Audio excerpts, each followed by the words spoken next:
고린도전서 6장 12절부터 20절입니다.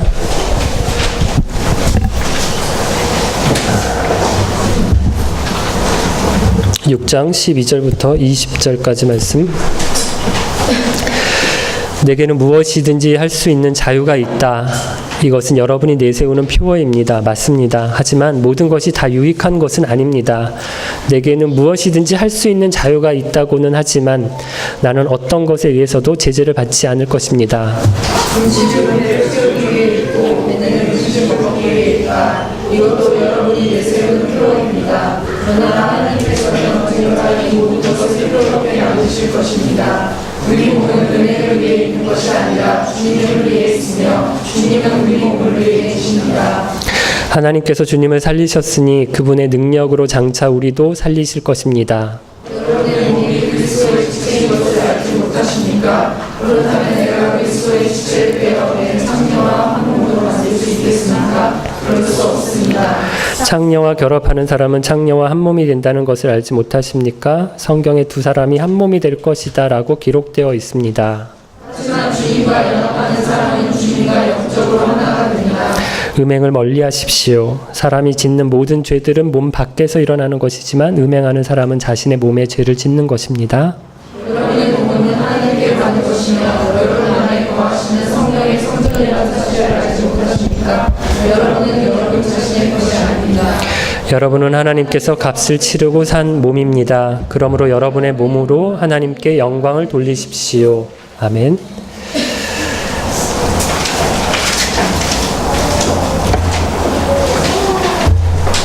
고린도전서 5장부터 음행의 문제를 다루고 있는데요. 한 형제가 계모와 사는 것을 고린도 교회가 대수롭지 않게 여기고 있어요. 그것 때문에 바울이 어떻게 그럴 수 있느냐 이렇게 꾸중을 하고 있어요. 세상과 교회가 달라야 되는데 오히려 세상만도 못한 모습이라고 본 겁니다. 오늘은 음행에 대해서 이 문제를 계속 5장에 이어서 얘기를 하고 있는데요.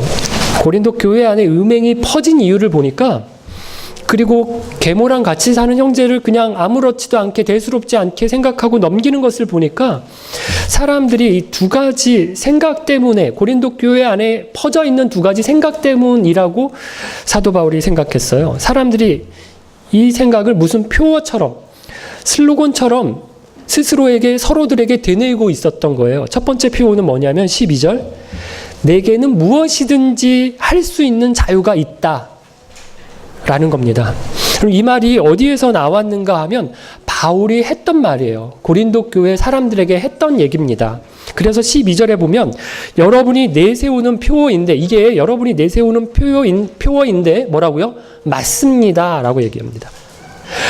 바울이 사람들에게 이렇게 이야기를 하고 가르쳤어요.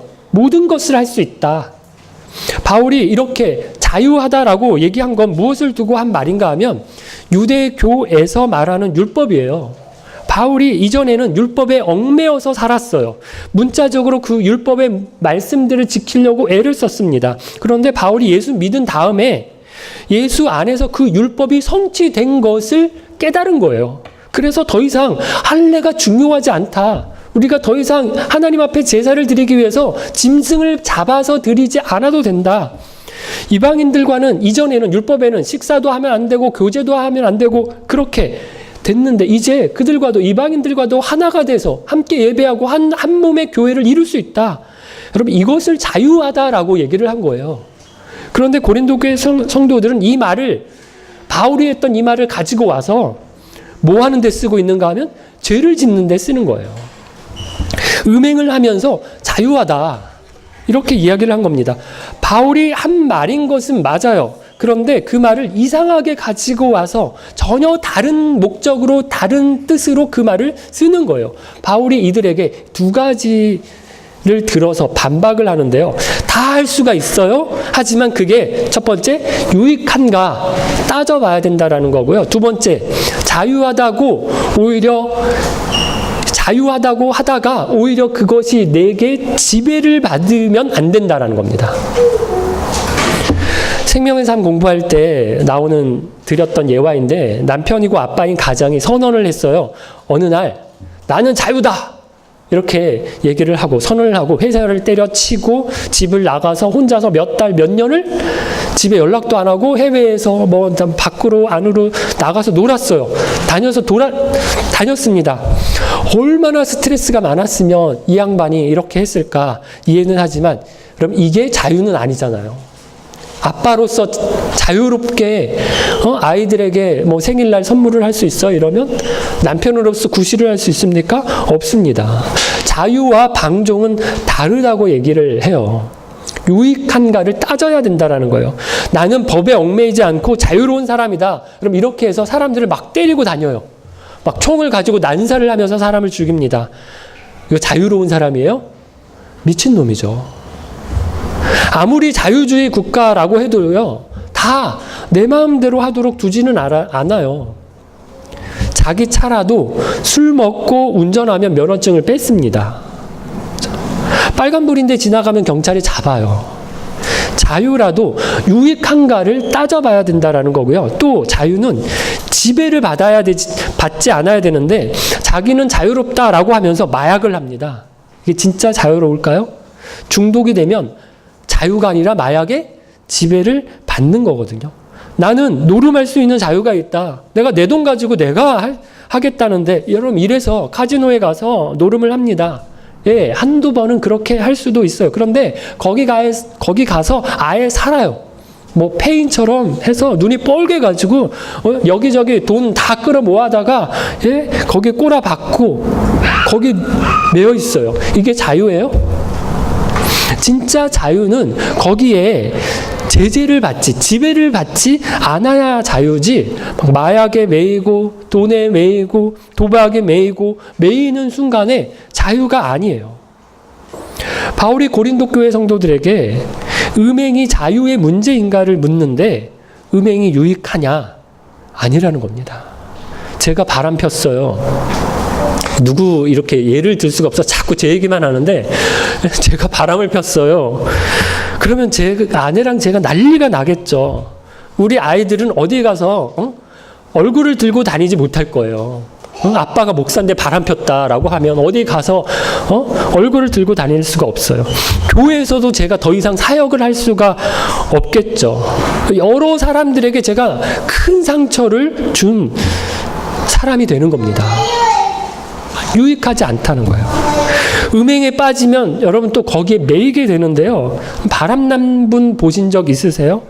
못 빠져나와요. 한국에서 제가 사역을 할 때 한 자매님이 바람이 났어요. 남편이 아무리 가서 설득을 해도 용서하겠다고 돌아오라고 남편이 아무리 가서 설득을 해도 이 자매님이 결국엔 남편 버리고 아이들이 초등학교 1학년 뭐 유치원 7살 이랬는데요. 걔네들 버리고 교회도 떠났어요. 다 버리고 그 남자한테 갔는데 얼마 지나지 않아서 그 남자한테도 버림받았다라는 얘기를 들었거든요. 아마 이분이 내가 미쳤지. 그때 왜 그랬을까?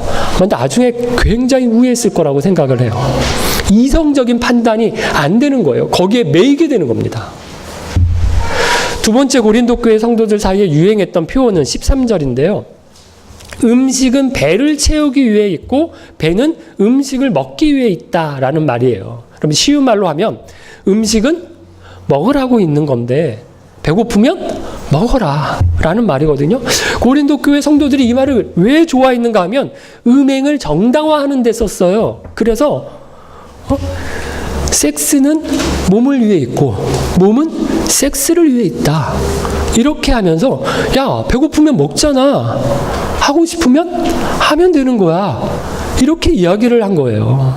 내 몸인데 배고프면 먹고 졸리면 자고 그런 것처럼 즐기고 싶으면 즐겨. 왜 이런 주장을 하는가 하면 당시 그리스 사람들은 이방 사람들은 그리스 철학, 이 철학의 영향을 받았어요. 그죠? 소크라테스, 플라톤, 아리스토텔레스의 영향을 받았어요. 그래서 어떻게 생각하는가 하면 몸을 영혼의 감옥이라고 생각을 합니다. 그래서 영혼이 중요하지 몸은 중요하지 않다고 믿었어요. 그럼 이 생각이 예수 믿은 다음에도 사람들의 생각 속에 여전히 남아 있었던 거예요. 그래서 구원을 얻은 것은 뭐가 구원을 얻는가 하면 영혼이 구원을 얻는 거다. 영원히 사는 거다. 그럼 몸은 아무렇게나 해도 된다. 썩어지고 버려지고 없어질 거기 때문에 아무렇게나 해도 된다라고 생각했어요. 근데 여러분, 하나님은 뭐라고 하시나요? 음식은 썩고요. 배고픈 것은 영원하지 않아요. 언젠간 필요 없어지지만 그러나 몸은 어떻다라고요? 14절 같이 읽어볼까요? 하나님께서 주님을 살리셨으니 그분의 능력으로 장차 우리도 살리실 것입니다. 우리가 이 이야기는 여러 번 했어요. 지난 부활주일에도 제가 이 이야기로 설교를 했었던 적이 있고요.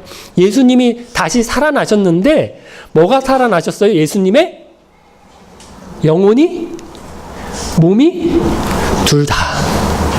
예수님의 몸과 영혼이 부활하셨어요. 그래서 예수님이 제자들에게 나타나셔서 직접 말씀도 나누시고 만지게도 해보시고 그리고 식사도 같이 하시고 몸이 다시 사셨어요.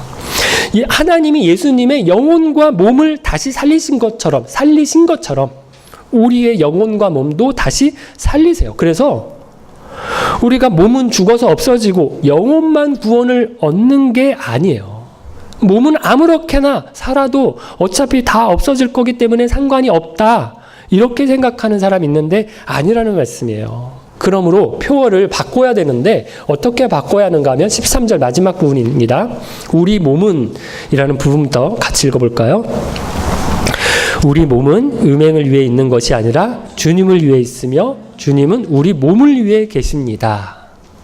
그리스도의 몸에, 그리스도인의 몸은 목적이 뭐 하는 거 아니에요? 음행을 위해서 있는 게 아니라는 거예요. 그리스도인의 몸은 주님을 위해서 있는데 왜 그런가 하면 주님이 우리의 몸을 위해서, 우리의 몸을 구원해 주시기 위해서 십자가에서 당신의 몸을 주셨어요. 그러므로 우리의 몸은 주님을 위해서 있어야 된다라는 거예요.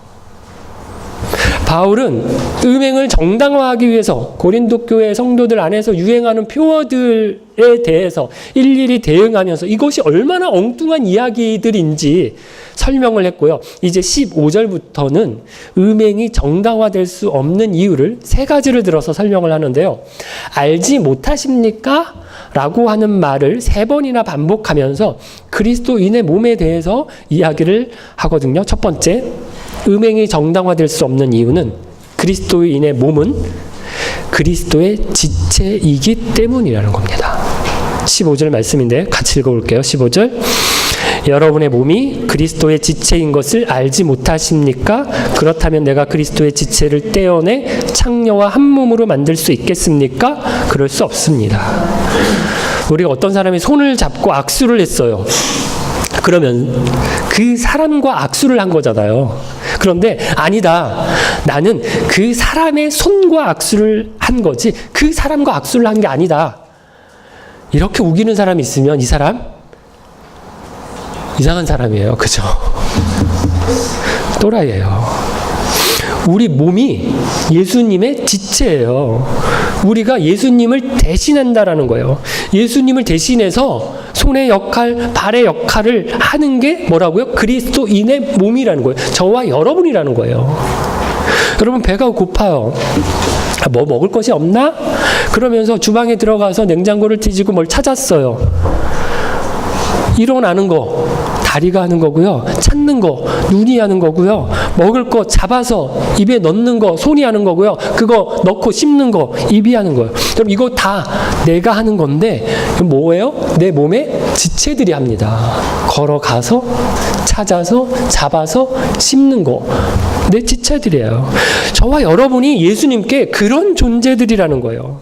예수님이 어떤 생각을 하시면 그걸 받아서 예수님의 손이 하고 예수님의 발이 하고 예수님의 눈, 코, 귀, 입이 하는데 그 예수님의 지체가 저와 여러분이라는 거예요. 그래서 여러분, 저와 여러분이 예수님의 마음을 가지고 예수님이 주시는 마음을 가지고 어떤 일을 하잖아요. 예수님의 지체가 하는 거예요. 그 말은 곧 누가 하시는 거예요? 예수님이 하시는 거예요. 나를 통해서. 그래서 내가 어디 가서 무슨 말을 하면 예수님이 하시는 말처럼 해야 하고요. 내가 어디 가서 무슨 일을 하면 예수님이 하시는 일처럼 해야 돼요. 내 몸이 예수님의 지체로서 처신한다라고 하는 생각을 가지고 해야 된다는 거예요. 그런 예수님의 지체인 고귀한 내가 내 몸으로 뭐 해요? 창녀와 관계를 갖는다면 예수님의 지체를 잘라내요. 창녀의 지체를 만드는 일이라고 하는 겁니다. 그럴 수 없다는 거예요. 그렇게 하면 안 된다는 겁니다. 두 번째, 음행이 정당화될 수 없는 이유는 16절, 그리스도인의 몸이 창녀와 한 몸이 될 수 없기 때문인데요. 한 몸이 된다는 건 15절에서 더 나아가는 거예요. 그리스도의 지체에서 떼어져서 창녀의 지체가 되는 정도가 아니라 아예 창녀와 한 몸이 되는 건데요. 이렇게 말하는 근거를 창세기 2장 24절에서 찾습니다. 2장 24절에 보면 두 사람이 부모를 떠나 한 몸이 된다라고 말씀하거든요. 하와와 아담과 하와가 결혼을 통해서 성적인 관계를 맺는 것을 한 몸이 되는 일이라고 얘기를 하는 거예요. 하나님께서 결혼한 부부 사이에 한 몸이 되는 신비를 주셨어요. 그런데 부부 사이에 주신 그 선물을 아무 남자, 아무 여자하고나 창녀와 그렇게 나눌 일이 아니라는 겁니다. 하나님이 귀한 선물을 주셨는데 그걸 아무렇게나 써버리면 안 된다라는 거예요. 여러분, 이런 면에서 성적인 타락은 영적인 문제인데요. 물론 다른 죄도 죄를 지으면 다 영적으로 나쁜 영향을 받아요. 하지만 성적인 타락은 더 심각한 영적인 영향을 받는데 주님을 떠난다라는 거예요. 17절, 하지만 주님과 연합하는 사람은 주님과 영적으로 하나가 됩니다. 그럼 이 말은 곧 음행은 주님과 연합을 깨는 일이고요. 주님과 영적으로 하나 되는 것을 깨고 창녀와 하나가 되는 거예요. 그 창녀와 한 몸이 되는 일이라는 거예요. 그러므로 18절, 음행을 뭐라고요? 멀리 하십시오라고 말씀하는데요. 음행과 싸우라고 얘기하지 않아요. 음행을 이기라고 얘기하지 않아요. 음행을 뭐라고요? 멀리 하래요. 괜히 만만하게 보고 난 괜찮아, 난 절대 안 넘어가 이렇게 자신하지 말고 일단 멀리 하라는 거예요. 피하라는 거예요. 결혼한 사람이 가을인데 쓸쓸한데 외로운데 좀 사람이나 한번 사귀어볼까, 만나볼까 이러면서 이성 친구를 하나 사귀어서 만나요. 그냥 친구인데 뭐 이러면서 만나지 말라는 거예요. 자신할 사람이 없다는 겁니다. 남녀가 교제하면서 우리는 괜찮아 이러면서 어디 멀리 놀러 가고 여행 가서 차 끊길 때까지 놀다가 야, 우리 어디 쉬었다 갈까 이러면서 같이 모텔 가고 그러지 말라는 거예요. 물론 손만 잡고 잘 수도 있어요. 그런데 왜 굳이 사서 그런 시험을 당하려고 하느냐는 겁니다. 음행을 멀리한 사람으로 성경의 대표적인 예가 나오는 사람이 요셉이죠. 보디발의 장군의 아내가 요셉을 유혹을 하는데 요셉이 여자가 막 달려드는데 겉옷을 붙잡고 있으니까 그걸 아예 벗어두고 도망을 가잖아요. 음행의 자리를 피했어요. 반면에 다윗은 어떻게 합니까? 왕궁의 궁궐의 옥상을 거닐다가 목욕을 하고 있는 밧세바를 봅니다. 어떻게 하다가 그냥 보였으면 그냥 넘어가면 지나가면 돼요. 그런데 그 모습을 뚫어지게 자세히 보고 아리따움을 감상을 해요. 그러면 거기까지 가도 안 돼요. 그런데 거기 그렇게 막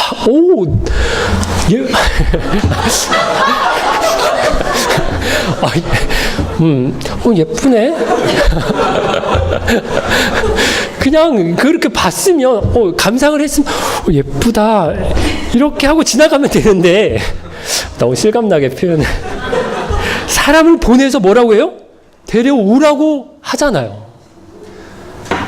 그럼 음행이 그냥 쉽게 죄 짓는 게 짓는 죄가 아니에요.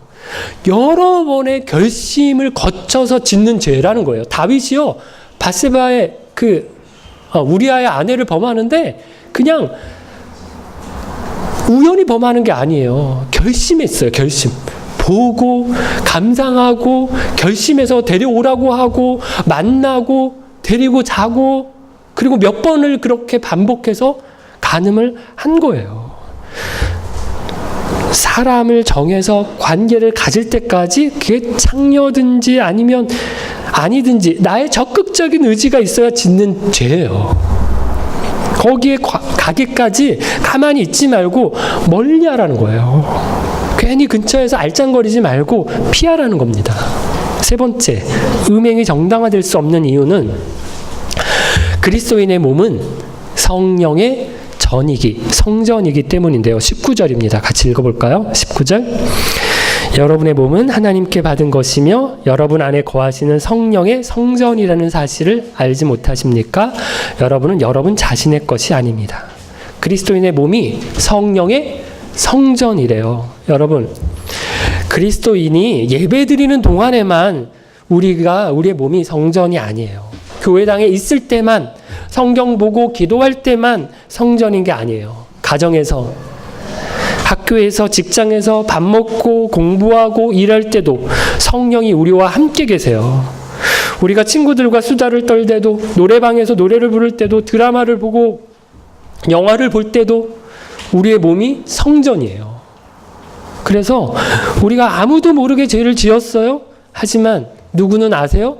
누구는 알고 계세요? 성령님은 아세요. 죄를 짓는 동안 성령님 좀 나가 계세요. 이렇게 할 수 없다는 거예요. 잠깐 성령님 좀 눈 좀 감고 계시라고 할 수 없다는 거예요. 언제나 성령이 나와 함께 계시면서 나를 보고 계신다라는 겁니다. 그런데 성령의 성전된 것이 우연히 된 게 아니에요. 비싼 값을 치르고 된 것인데 20절 말씀입니다. 같이 읽어볼게요. 여러분은 하나님께서 값을 치르고 산 몸입니다. 그러므로 여러분의 몸으로 하나님께 영광을 돌리십시오. 하나님께서 값을 치르셨대요. 얼마를 치르셨나요? 예수님을 주셨잖아요. 그래서 저와 여러분이 얼마짜리? 예수님짜리라는 거예요. 예수님을 주시고 우리를 사셨어요. 그런데 무엇을 샀다고요? 우리 몸입니다. 우리 영혼만 산 게 아니에요. 우리 몸을 사셨어요. 그래서 우리 몸이 이제 누구 거예요? 하나님 거예요. 하나님이 사셔서 가져가셨기 때문에 하나님 거예요. 그러므로 우리 몸으로 뭐 하라고요? 하나님께 영광이 되어야 된다는 겁니다. 여러분, 비싸게 주고 산 물건은 아무렇게나 쓰지 않아요. 비싼 핸드폰 샀는데, 그죠? 저는 이거 산지 오래돼가지고 지금 이거 카바 다 뜯고 그냥 이렇게 막 가지고 다니지만 비싼 거 샀으면 한동안 저도 카바 씌우고 막 이렇게 조심해서 들고 다녔어요. 어디 떨어질까 조심하고. 지금은 어디 하지만 안 되지만. 집을 샀어요. 비싸게 주고. 스프레이로 아무데나 막 이렇게 낙서하고 그럽니까? 아니잖아요. 얼마나 아끼고 좋은 걸로 치장하고 꾸미고 하겠어요. 하나님이 예수님을 주고 저와 여러분의 몸을 사셨어요. 아무렇게나 우리가 시궁창에 뒹굴고 더럽히고 망가뜨리면 안 된다라는 거예요. 하나님께 영광이 되도록 우리 몸을 살아야 한다라는 것입니다. 사랑하는 기쁜 가족 여러분, 고린도 교회 성도들은 음행을 정당화하기 위해서 두 가지 표어를 내세웠어요. 첫째, 뭐다? 자유다. 뭐든지 할 수 있다라고 얘기를 했고요. 두 번째, 배고프면 먹는 것처럼 우리가 음행도 하고 싶으면 하면 된다. 얼마든지 괜찮다. 이렇게 이야기를 했거든요. 오늘날도 이게 여러분 크게 다르지 않아요. 내 몸인데 내 몸 가지고 뭘 하든지 무슨 상관이냐. 마음이 끌리는 대로 해라. 사랑은 움직이는 거다. 결혼은 미친 짓이다. 그렇죠? 어디에도 얽매이지 말고 네 마음이 가는 대로 자유롭게 찾아라. 이렇게 사회가, 세상이 우리에게 얘기해요. 이렇게 살아야 선진화된 사람이라고 생각해요. 교회 안에서도 청년들이, 사람들이 원나잇까지는 아니더라도 둘이 원하면 할 수 있는 거 아니냐부터 사랑하면 할 수 있다고 하거나 어차피 결혼할 사이인데 라고 하면서 혼전순결에 대해서 부정적인 이야기들을 많이 합니다. 오늘날은 교회 다니는 청년들 중에서도 혼전 순교를 굳이 이렇게 주장하고 생각하는 사람들이 거의 없어요. 그런데 오늘 본문은 굉장히 단호하게 말씀을 합니다. 음행을 피하라고 합니다. 세 가지를 말했는데 그리스도인의 몸이 그리스도의 지체이기 때문에, 그리스도인의 몸이 창녀와 한 몸이 될 수 없기 때문에, 그리스도인의 몸이 성령의 성전이기 때문에 음행을 피하라고 하고요. 더 나아가 하나님께서 예수님을 주고 우리의 몸을 사셨어요. 그래서 우리 몸이 내게 아니에요. 이제 하나님의 겁니다. 그러므로 우리의 몸이 하나님께 영광이 되어야 한다라고 말씀하세요. 성적인 타락은 단순한 죄가 아니에요. 하나님으로부터 떨어져서 음행과 짝하기로 하나가 되기로 작정을 한 겁니다. 그러므로 여러분, 음행을 피하세요. 빌미가 될 것을 미리 차단하시기를 바랍니다. 술만 마시겠다라고 하면서 그러면 집에서 마셔도 되고요. 물론 마시란 얘기 아니에요. 굳이 술만 먹어야 된다면 집에서 마셔도 되고 호프집에 가서 마셔도 되잖아요. 그런데 굳이 비싼 룸사롱을 가요. 다른 생각이 있는 거예요. 영화 보자고 하면서 영화관을 안 가고 굳이 비디오 방을 데리고 가는 건 이상한 거예요. 따라가면 안 돼요. 영화만 보자는 생각 아니에요. 노래방에 가면 노래만 부르면 되는데 도우미를 불러요. 키스방, 안마방을 기웃거리는 것은 이미 마음에 음행이 빠진 거예요. 룸사롱에 앉아서 아가씨가 따라주는 술을 마시면서 난 음행에 안 빠질 거야, 그렇게 싸우지 마시라고요. 그 자리에 가지 마시라는 겁니다. 물론 업무 때문에 어쩔 수 없이 가야 되는 경우가 있을 수 있어요. 그렇더라도 정신 차리고 바짝 차리고 음행에 넘어가지 않도록 애써야 된다는 겁니다. 여러분, 음행은 자꾸 핑계를 대게 해요. 정당화하게 합니다. 고린도 교회 성도들처럼 동거를 하면서 부모님이 유학비용 보내주시는데 이거 유학비용을 아끼기 위해서 동거를 하는 거다. 결혼이 얼마나 중요한데 살아보지도 않고 어떻게 그 중요한 결혼을 할 수 있느냐. 말도 안 되는 말을 갖다 붙이고 정당화하는 거예요. 세상이 음란합니다. 곳곳에 유혹들이 깔려 있어요. 간통죄가 폐지가 되었어요. 여러분, 세상의 법과 세상의 풍조가 어떻게 변하든 우리 몸이 하나님께서 값주고 사신 몸이라는 사실은 변함이 없습니다. 내가 내 몸이 아니라 하나님의 몸인 것을, 하나님께 바쳐진 몸이라는 것을 기억하시고요. 음행을 피하시는 저와 여러분 되시기를 바라고요. 우리 몸으로 온전히 하나님께만 영광이 되시는 삶 사시는 저와 여러분 되시기를 바랍니다. 같이 찬양하겠습니다.